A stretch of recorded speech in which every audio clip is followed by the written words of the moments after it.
मैं सिया हूँ। जब से होश संभाला मुझे लगता था मैं दूसरों से अलग हूँ। मेरे सपने अजीब होते थे, जैसे किसी और जिंदगी की तस्वीर। नानी कहती थी, तुझ में कुछ शक्ति है पर संभाल के रख। पर मुझे क्या पता था, मेरे अपने ही रिश्तेदार मेरे ताकत के पीछे पड़े हैं। एक दिन मेरे चाचा ने मुझे एक तांत्रिक से मिलवाया। बोला, ये बाबा तेरा दुख दूर कर देगा। पर बाबा ने मुझे देखते ही आंखें बंद कर ली और बस इतना कहा, इस लड़की में कुछ और ही है। ये शक्तियों का भंडार है, इसे पूरा करना होगा। मुझे घबराहट होने लगी। उस रात मुझे पहली बार एक तांत्रिक हवन में बिठाया गया। काले कपड़े, भैंस की बलि, रक्त से लिखा यंत्र और मुझे बेहोश कर दिया गया। रोज कुछ अलग होता।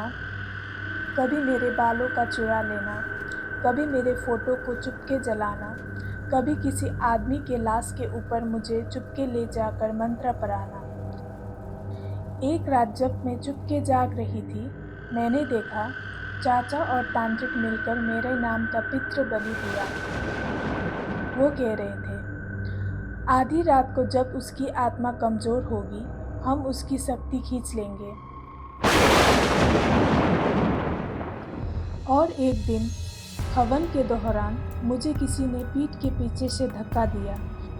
मेरी आंखें बंद हो गई, सब कुछ अंधेरा। मुझे लगा मैं मर चुकी हूँ। पर फिर मुझे अपने पूर्व जन्म की सपने दिखने लगे। मैं किसी आघोरशाला की साधिका थी, त्रिकाल ज्ञानी, शोरशीदा और यंत्र की रखवाली करने वाली। मैं याद करने लगी मंत्र मूत्र और मित्र संजीविनी की पूर्ण विद्या। आँख खुली तो मेरे चारों तरफ अग्नि जल रही थी।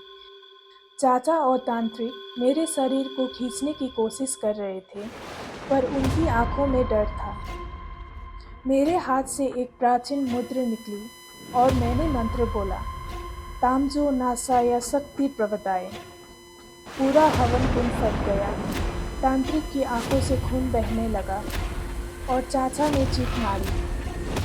उनका शरीर कांप रहा था, जैसे उनकी सारी शक्ति वापस मुझ में ही घुस रही हो। मैं बचा ली गई, लेकिन मैं वही सिया नहीं रही। मेरे अंदर अब भी वही अग्नि जलती है। मैं सब कुछ समझ गई हूँ। तंत्र को कैसे तोड़ना है, काला जादू को कैसे वापस करना है और दुश्मनों को कैसे मिटाना है। ये कन्फेशन मेरे लिए नहीं, उन सब के लिए है जो समझते हैं लड़कियां कमज़ोर